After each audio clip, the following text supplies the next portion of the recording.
The following program deals with a controversial subject.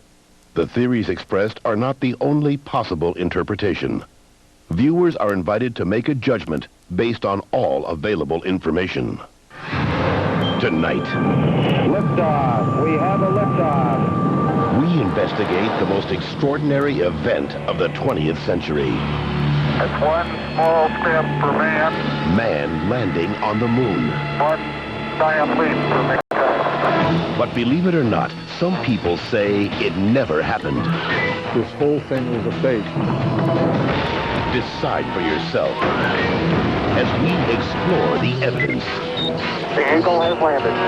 analyze official government photos, What a ride, what a ride. examine the films, The flag flaps on the moon where there's no atmosphere. and hear the testimony of one former astronaut who's not afraid to speak his mind. NASA could have covered it up. Could the government have orchestrated the deception of the century? NASA could have pulled off the greatest hoax of all time. You be the judge. On Conspiracy Theory, did we land on the moon?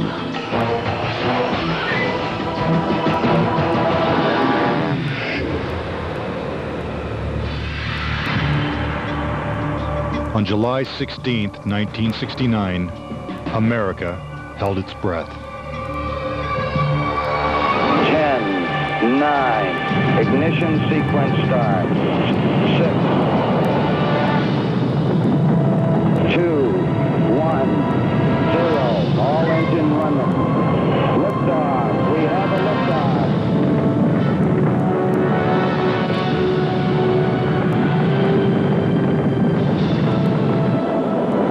Apollo 11 blasted into space, beginning its 250,000-mile journey to the moon.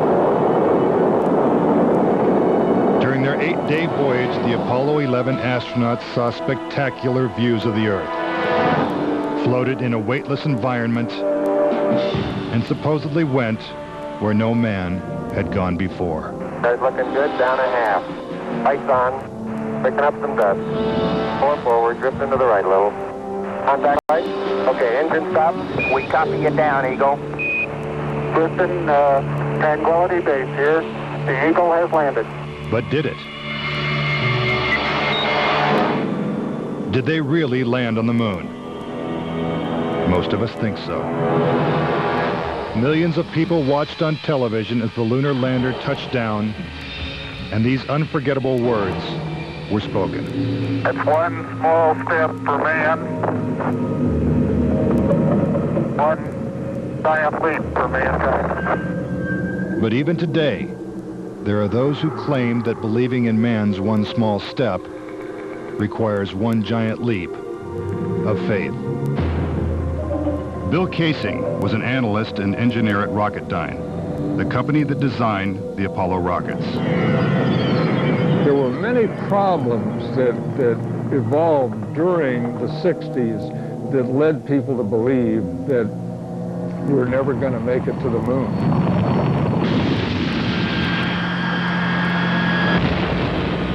Three decades ago, when the world watched Apollo's lunar landings, Bill Casing was watching too. But what he saw on television, combined with his experiences at Rocketdyne, made him a skeptic. The whole thing then seemed phony to me. I think it was an intuitive feeling that what was being shown was not real. As he studied the footage more closely, he was shocked to find several inconsistencies. Casing observed that despite the clarity of deep space, the stars were missing from the black lunar sky. He saw the American flag waving, even though there is no air on the moon. And he discovered that there was no blast crater beneath the lunar lander, where its powerful rocket engine had fired. This evidence convinced Casing that we never sent a man to the moon. But NASA dismisses these charges. There are always going to be people who believe some outlandish theories, and the notion that we somehow were able to fake the lunar missions is pretty outlandish. As outlandish as it might seem, it has been estimated that as many as 20% of Americans believe we never went to the moon. But how could anyone think that one of the greatest moments in human history is a hoax? Is it really possible that NASA deceived the world? According to a former astronaut, it's entirely possible. Regarding the Apollo mission, I can't say 100% for sure whether these men walked on the moon. Brian O'Leary was a NASA astronaut in the 1960s and served as a science advisor during the Apollo moon missions. It's possible that NASA could have covered it up just in order to cut corners and to be the first to allegedly go to the moon. Was getting to the moon first so important that our government would consider faking it? To find the answer, we have to go back 40 years, to a time when America and the Soviets were locked in a struggle for world domination. People assumed that the nation that won the space race would win the Cold War. We defined that as being first to the moon. It was a time of more or less national hysteria. On October 4th, 1957, the Soviets terrified America when they sent Sputnik, the world's first satellite, into orbit. The New York Times had to publish an article explaining to Americans that it did not carry nuclear bombs that could be dropped on the city from that altitude. The American public's fear of nuclear annihilation intensified as Russia took the lead in the space race. The House Speaker announced in Congress that we may be headed for extinction. Many feared that the Soviet Union's ultimate goal was to put a missile base on the moon. Meanwhile, America's space program was having difficulty even getting off the ground. The chances of getting to the moon and returning safely to Earth were something like 0.0017%. In other words, virtually an impossibility. What actually happened, in my mind, is that during the 60s, they said, if you can't make it, fake it. But if the Apollo missions were fake, how was this monumental hoax accomplished? According to Casing, the launch of Apollo's Saturn V rocket was real. It just never sent astronauts to the moon. The astronauts were launched with the Saturn V. Then, in order to account for their disappearance, they simply orbited the Earth for 8 days. And in the interim, they showed these fake pictures of the astronauts on the moon. But on the 8th day, the command capsule separated from the vehicle and descended to Earth, as of course was shown in films.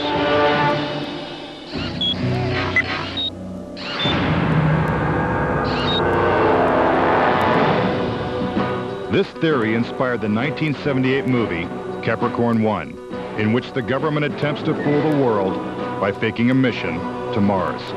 We do not claim this planet in the name of America. We claim it in the name of all the people of the planet Earth. The Apollo footage is strikingly similar to the scenes in Capricorn 1. Producer Paul Lazarus suggests that the film's plotline could be more fact than fiction. I believe, had they wanted to, that NASA could indeed have pulled off the greatest hoax of all time, never sent anyone to the moon, and recreated it in a television studio. And I believe it could have been done at that time. The technology was in place. The footing is solid. The surface seems powdery. Surface is fine and powdery. I can pick it up loosely with my toe. What we put up on the screen was our own simulated version of whatever we could do within a $4.8 million budget. But with NASA's $40 billion budget, Casing believes they had the resources to pull off a hoax if they couldn't make it to the moon. The reason I believe that NASA and the government faked the moon landing was basically it was technically impossible to do it. And they simply had to come up with some sort of alternative that they felt the public would believe. Casing theorizes that the lunar landings were actually filmed in Nevada's high desert, at the top secret military base known as Area 51. Area 51 is one of the most heavily guarded facilities in the United States. If you went in and tried to get some information, you could be shot and killed without any warning. Russian spy satellite photos of Area 51 reveal not only a series of hangars that resemble movie sound stages, but also barren moon-like areas which coincidentally are covered with craters. Compare this photo of a lunar crater allegedly taken from the moon's orbit by Apollo 10 with this satellite photo of a crater at Area 51. Even astronauts acknowledge the similarity of the terrain. It has a stark beauty all its own. It's like much of the high desert of the United States. Could billions of people really have been fooled into thinking the Nevada desert was the moon? Casing believes it's possible, and maybe the real reason Area 51 is so heavily guarded. This is a very secret base, and with good reason, because undoubtedly the moon sets are still there. And if they are, no one's getting a look at them anytime soon. Up next. Tranquility Base here. If the lunar module landed with 10,000 pounds of thrust, why is there no blast crater? Plus, was this footprint really made on the moon? And later, 10 astronauts die under strange circumstances. How far could the conspiracy reach? Find out when Conspiracy Theory returns.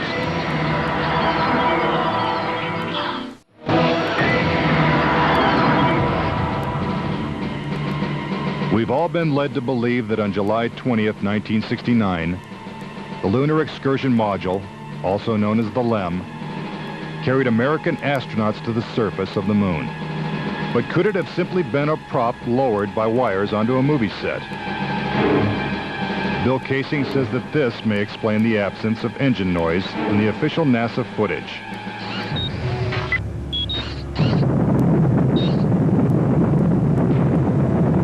The noise level of a rocket engine is up into the 140, 150 decibel range. In other words, enormously loud. How would it be possible to hear astronauts' voices against the background of a running rocket engine? Picking up some dust. 30 feet, 2.5 down. Straight shadow. 4 forward, drift into the right a little. Contact light. Okay, engine stop. Is this evidence that the footage is actually fake? A sequence shot in a controlled environment here on Earth? Just months before this historic landing, a prototype LEM was flight tested at Ellington Air Force Base.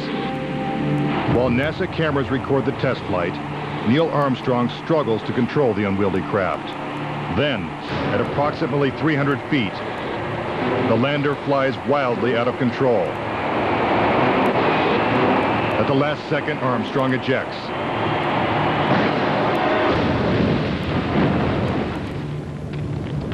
And floats to safety. If the lander was so unstable and difficult to fly in the controlled environment of Earth, then how could the LEM land 6 times flawlessly in the alien environment of the moon? The LEM had a single engine mounted dead center, and then they had little push jets, thruster jets, a couple of them up on top. This was supposed to control their attitude as they came down. Well, I'll tell you a secret. The instant you moved your tail in that cabin an inch, you would change the load pattern, it would begin to tilt, and it would start that thing spinning.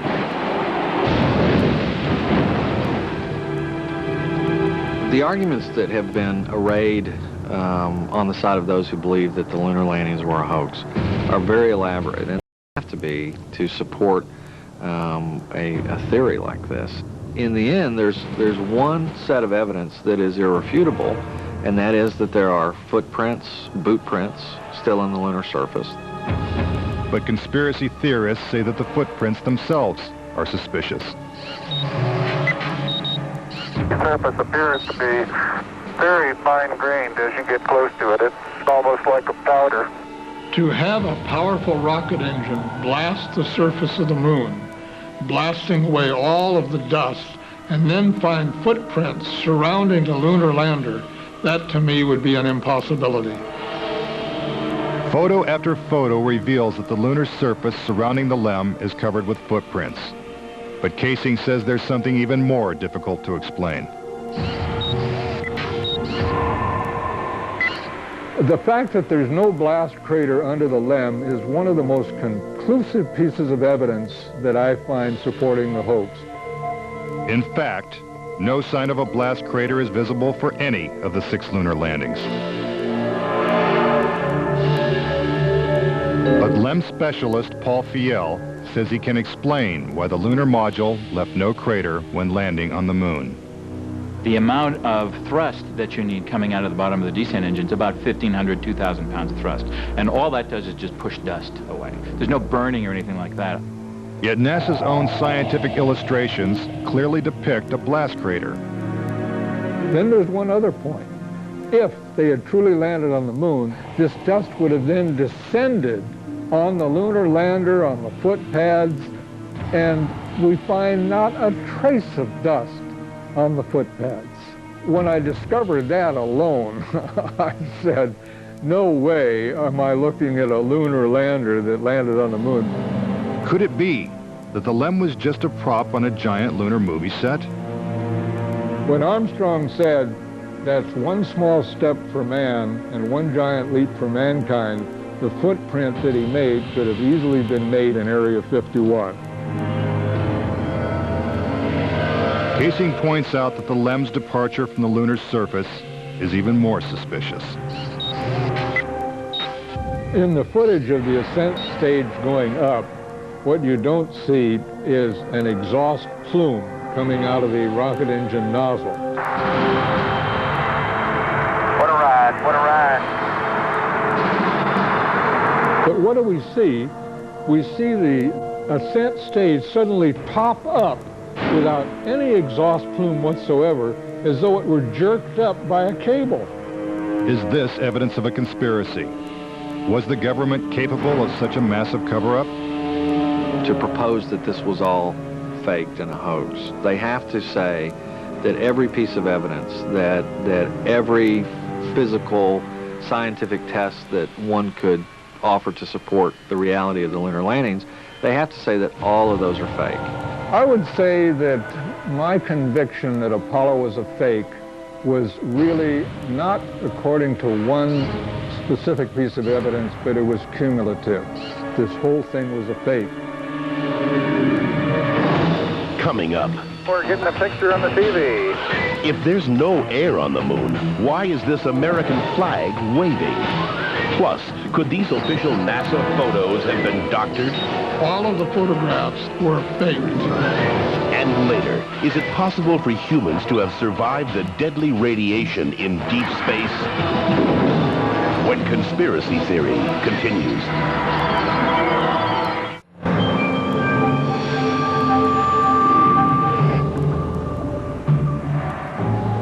If the moon landings were actually filmed on a movie set, then where's the evidence? According to David Percy, an award-winning filmmaker and photographer, the proof is in NASA's own lunar photos and video. Our research suggests that images of the Apollo landings are not a true and accurate record. In our view, the Apollo pictures were faked. Many of the images are replete with inconsistencies and anomalies. In fact, Percy claims that when examined, these images suggest that man never went to the moon at all.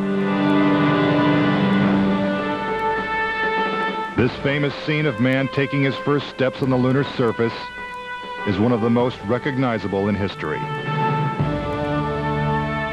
But why are such important images so grainy and hard to see? And we're getting a picture on the TV. Hope you got a good picture, huh? NASA claims it's the result of 1960s technology. But if you go back and look at it, the Apollo 11 mission was some pretty awful video by today's standards. These were ghostly images. It just did not look very real at all.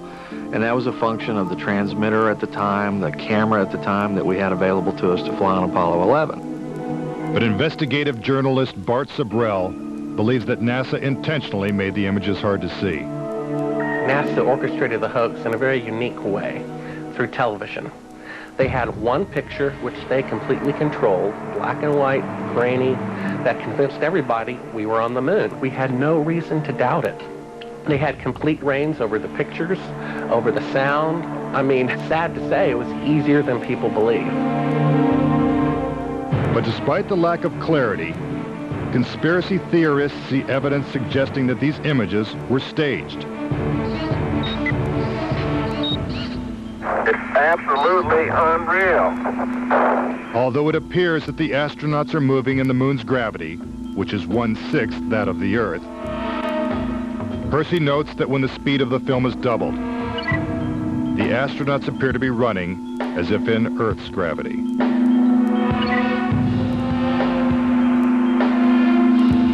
Also, when the footage of the lunar rover is doubled in speed, it looks as if it's driving here on Earth. But there's another reason some believe the Apollo missions were shot on Earth.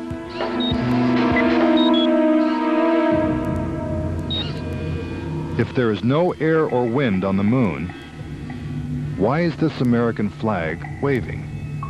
The fact that the flag flaps on the moon where there's no atmosphere means that there must have been a little blast of wind out in Area 51 where they shot this. Could these questionable images simply be the result of astronauts struggling to plant the flag into the lunar surface? Or is there more going on than meets the eye? What about the still photography? Some say the design of the bulky spacesuits would have made it extremely difficult for the astronauts to operate their chest-mounted cameras. The man who designed these cameras is Jan Lundberg. Once on the moon, on the lunar surface, in the dress, in the life support system, you couldn't see the camera. They couldn't bend their head that far down. They had no viewfinder. They had to aim by moving their body. Click, click, click. If the cameras were so difficult to manipulate, how were thousands of photos taken with crystal clarity and precise framing? The pictures that we see that allegedly were taken on the moon are absolutely perfect. But with closer examination, Casing says flaws begin to emerge. Unfortunately, errors were made which are now being discovered. Conspiracy theorists point out that lighting is a major flaw in the lunar photos. Case in point, on the moon, the astronauts' only source of light was the sun. They had no extra lighting, no flashes or things like that. Yet in this photograph from Apollo 14, the shadows are cast in different directions, suggesting multiple light sources. The shadows cast by the rocks in the foreground should have been east-west, like the LEM shadows. And in this photo from Apollo 17, again the shadows are pointing in different directions. Outside in sunlight, shadows always run parallel with one another. So the shadows will never intersect. Conspiracy theorists say it's not just the shadows that indicate the use of additional lights, but what has been photographed in the shadows.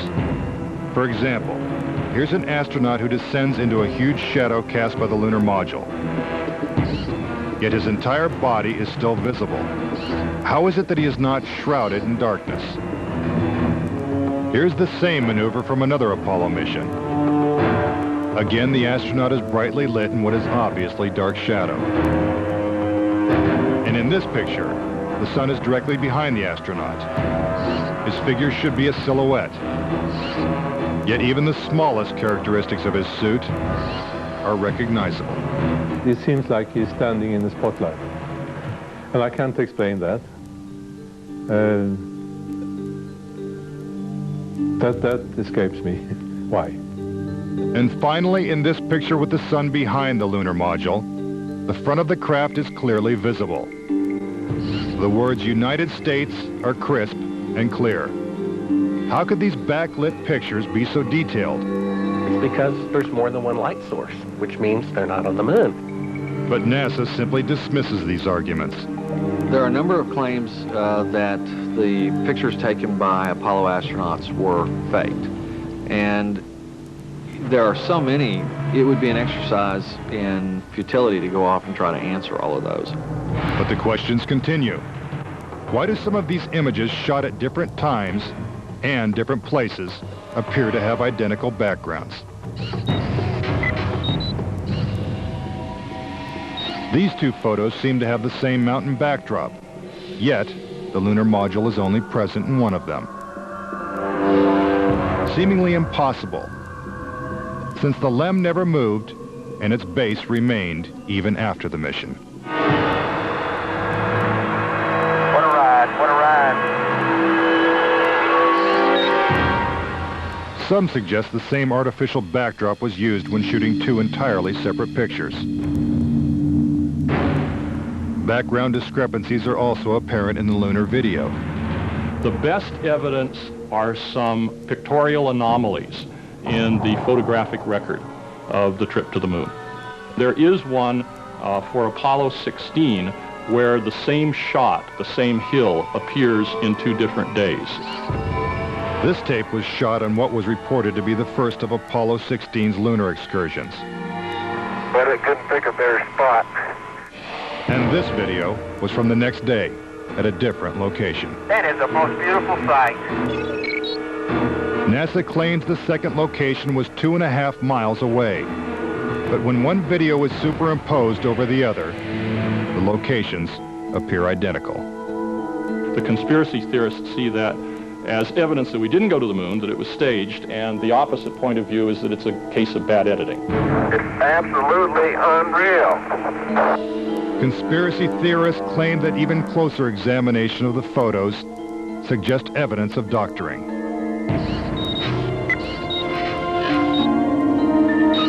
For reference, crosshairs were permanently etched into the lunar cameras, so they would have to appear on top of every image. But in this photo, a crosshair is behind a part of the lunar rover. This situation is impossible and has to be the result of technical manipulation and doctoring of the image. And in this photo from Apollo 11, the equipment in the foreground is covering the crosshair, not behind it. And in another from Apollo 12, the American flag is covering one crosshair and the astronaut is covering the other. When presented with these questionable photos and videos, NASA refutes the conspiracy theories. Some range from incredibly complicated to incredibly goofy. There are arguments that are wrong optically, they're wrong physically, they're wrong scientifically, they're wrong historically. There's a great deal of claptrap that is sort of woven in to these arguments. But despite what NASA says, conspiracy theorists still insist that Apollo was a hoax. When I looked at all the pictures and all the footage, I'm absolutely convinced, I bet my life on it, that we didn't go to the moon. I know for a fact that we didn't. Coming up next, tragedy strikes the Apollo program. The program could be stopped dead in its tracks. 3 astronauts die in a pre-launch simulation. But was it an accident? He was going to blow the whistle on the whole project. And later, could the astronauts have survived a trip into deep space? Before they got 1/2 to the moon, they would have picked up a death dose of radiation. Next, on Conspiracy Theory.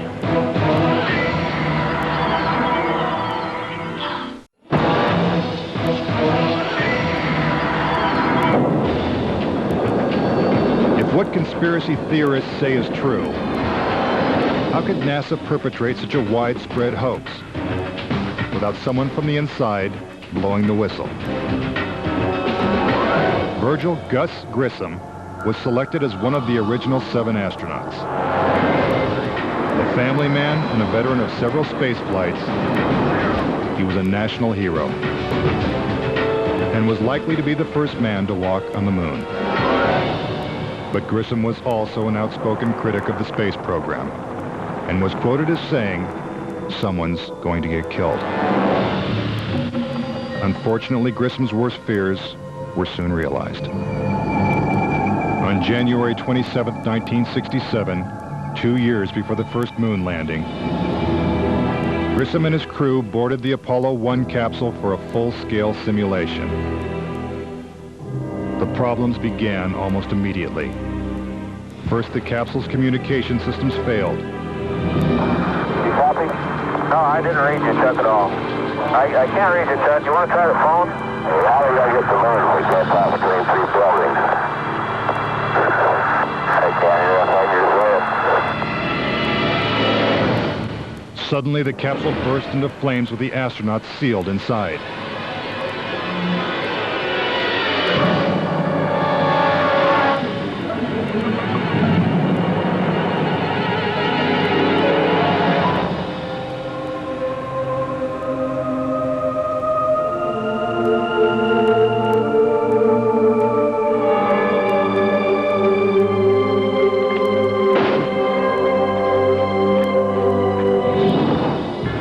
Tragically, Gus Grissom, Ed White, and Roger Chaffee lost their lives before ever leaving the launch pad.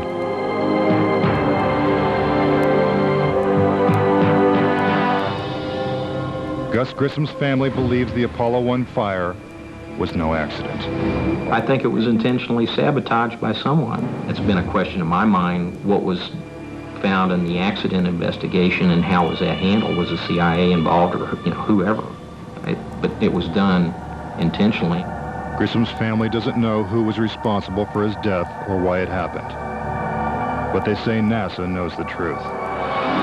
Gus gave his life for this program, and I feel like that it is up to NASA to come forward and give us a direct answer to what really happened. Were Gus Grissom and the Apollo 1 astronauts victims of a tragic accident? Or were they intentionally silenced because they knew too much? We may never know. The cause of the fire is still a mystery, and the capsule remains locked away at a military base. But Grissom wasn't the only Apollo critic to meet with a suspicious and untimely death. Thomas Ronald Barron was a safety inspector during Apollo 1's construction. After the fire, Barron testified before Congress that the Apollo program was in such disarray that the United States would never make it to the moon. He claimed his opinions made him a target. Has there been any pressure on you by NASA? Nothing. We were, my wife and I were somewhat harassed at home when this first thing broke some time back, but it's going away now. As part of his testimony, Barron submitted a 500-page report detailing his findings. There was a real fear that the program could be stopped dead in its tracks. Then exactly 1 week after he testified, Barron's car was struck by a train. Barron, his wife, and stepdaughter were killed instantly. I believe that Thomas Ronald Barron was murdered because he had the truth to tell about the Apollo project. Barron's report mysteriously disappeared, and to this day, it has never been found. But the Apollo program continued, and so did the string of untimely deaths. Between 1964 and 1967, a total of 10 astronauts lost their lives in freak accidents. These deaths accounted for an astonishing 15% of NASA's astronaut corps. To keep something that's a lie wrapped up and covered over, you've got to eliminate all the people that can talk about it. Could the government have gone this far to pull off such an elaborate hoax? NASA says it's impossible. There were probably 250,000 people who were directly involved in the Apollo program, and another 500,000 people beyond that. 750,000 people can't keep a secret like that. That's just not going to happen. But Bart Sabrell insists that most NASA employees knew nothing of the deception. Very few people at NASA knew. The thing is so departmentalized. You got the person building the bolts in Houston, or doing this in Seattle, or doing this in Florida. No one knows the full picture. So, you had no one seen the full picture of anything except a handful of people. If the conspiracy theorists are right, and only a few people knew the whole story, then the truth may remain buried forever. When we return, could the astronauts have survived the deadly radiation of space? Getting them past the radiation belt would have been impossible. And a Russian cosmonaut breaks his silence when conspiracy theory returns.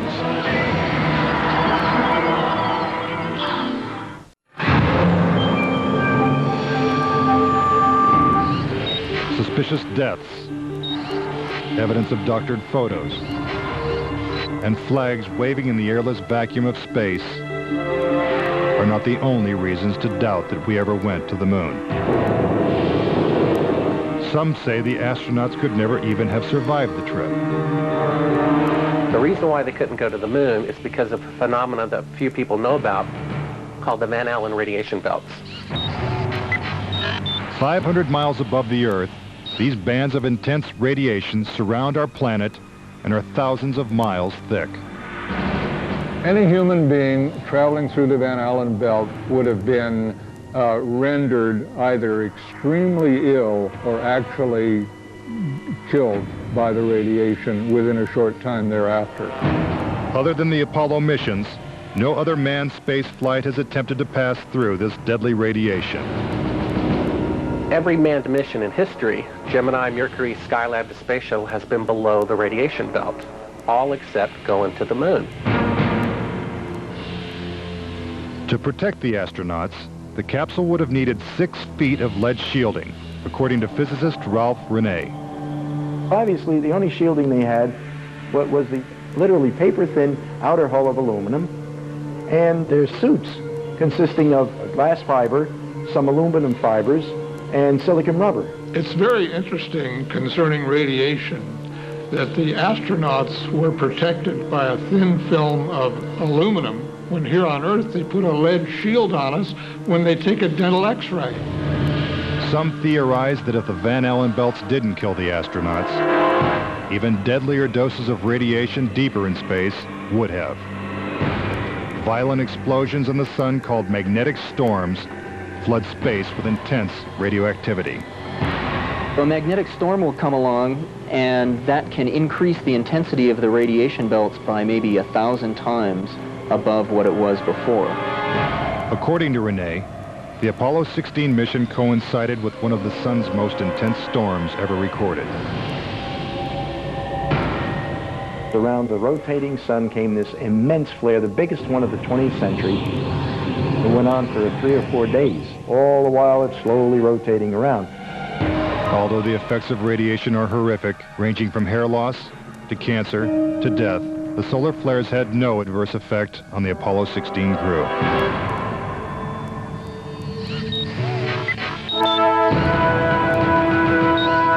NASA had another problem, and one is that the moon's surface is totally inhospitable to man. You do it in the dark, and that includes any part of the shadow of the spacecraft itself. The temperatures go down to 250 degrees below zero. In the sun, the temperatures go up to 250 degrees above zero. Rene also theorizes that the astronauts' liquid-cooled spacesuits could not have provided sufficient protection from the intense heat and radiation. But NASA maintains that this hypothesis is wrong.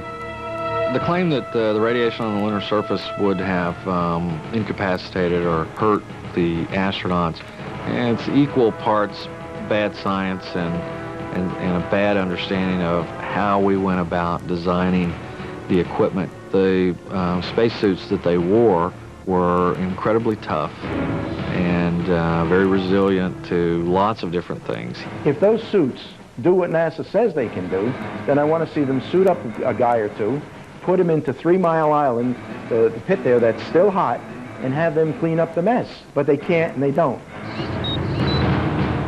The fact remains that no Apollo astronaut has ever suffered a serious illness from a trip to the moon. Could this be because they never left the safety of Earth's atmosphere in the first place? This is the main reason why the Russians never really intended to send the men to the moon. Was it the fear of lethal radiation that caused the Russians to abandon their plans to go to the moon? According to one of their chief cosmonauts, it was certainly a factor. Of course. We were worried to go out into the unknown of space. Of course, we were fearful. We had no idea how a human would be affected by the radiation. We suspected that possibly the radiation could even penetrate through the craft itself. Are the deadly perils of space proof that NASA faked the Apollo missions? To this day, the Russians have never sent a man to the moon. And we have no plans to return. A final word when conspiracy theory continues.